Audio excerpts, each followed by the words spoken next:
अक्षय तृतीया व्रत के महामत को सुनने के पश्चात उसने अक्षय तृतीया पर्व के आने पर सुबह जल्दी उठकर गंगा में स्नान करके और विधि पूर्वक अपने देवी देवताओं की पूजा अर्चना की तथा व्रत किया और जल से भरे घड़े में जल से भरे घड़े में पंखा, जौ, सत्तू, चावल, गेहूं, नमक, घी, गुड़, दही, सोना और वस्त्र, इस तरह से अनेक वस्तुओं को भगवान के चरणों में रखकर ब्राह्मणों को उसने उनको दिया। यह सब दान देखकर धर्मदास के परिवार वाले तथा उसकी पत्नी ने उसे रोकने की कोशिश की। उन्होंने कहा कि अगर धर्मदास इतना सब कुछ दान में दे देगा तो उसके परिवार का पालन पोषण कैसे होगा।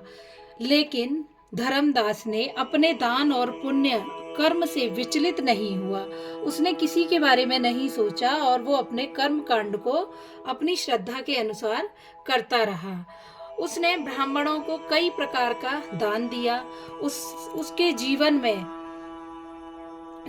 में जब भी अक्षय तृतीया का पावन पर्व आया, उसने हर बार विधि से इस पूजा पाठ को और दान को कायम रखा। कभी उसने उसमें कभी कोई कटौती नहीं की। वो हमेशा करता ही रहा। जैसे उसने किया था वो उसी तरह उसने हमेशा उसको अपने कर्म को आगे भी वैसे ही किया। अनेक रोगों से ग्रस्त तथा वृद्ध होने के उपरांत भी जब वो बहुत बीमार रहने लगा और उसको बहुत सारी बीमारियां हो गईं, उसने तब भी अपना उपवास और अपने धर्म कर्म और दान पुण्य को चालू रखा। कभी भी उसने उसको कम नहीं किया।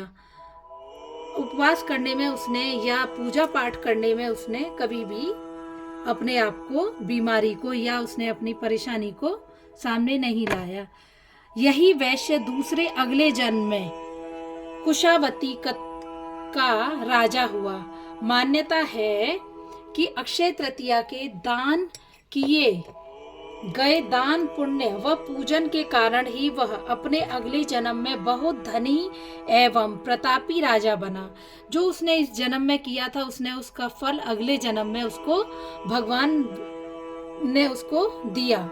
वह इतना धनी और प्रतापी राजा था कि त्रिदेव तक उसके दरबार में अक्षय तृतीया के दिन ब्राह्मण का वेश धारण करके उसके महायज्ञ में शामिल होते थे। अपनी श्रद्धा और भक्ति का उसे कभी भी घमंड नहीं हुआ। वह प्रतापी राजा महान एवं वैभवशाली होने के साथ साथ धर्म के मार्ग पर भी हमेशा बहुत उससे चला और कभी वह विचलित नहीं हुआ।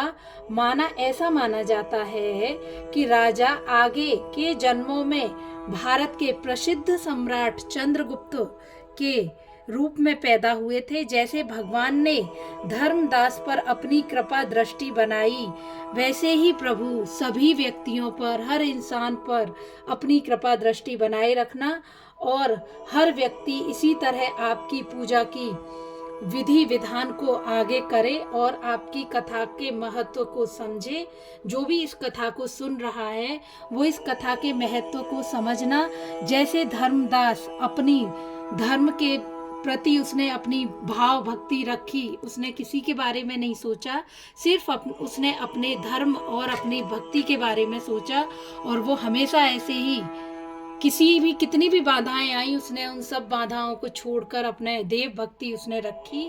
इसी तरह प्रभु हर व्यक्ति, हर इंसान को अपने कार्य में सफल होने की शक्ति देना। जैसे धर्मदास को दी वैसे ही हर इंसान को देना। जय हो प्रभु।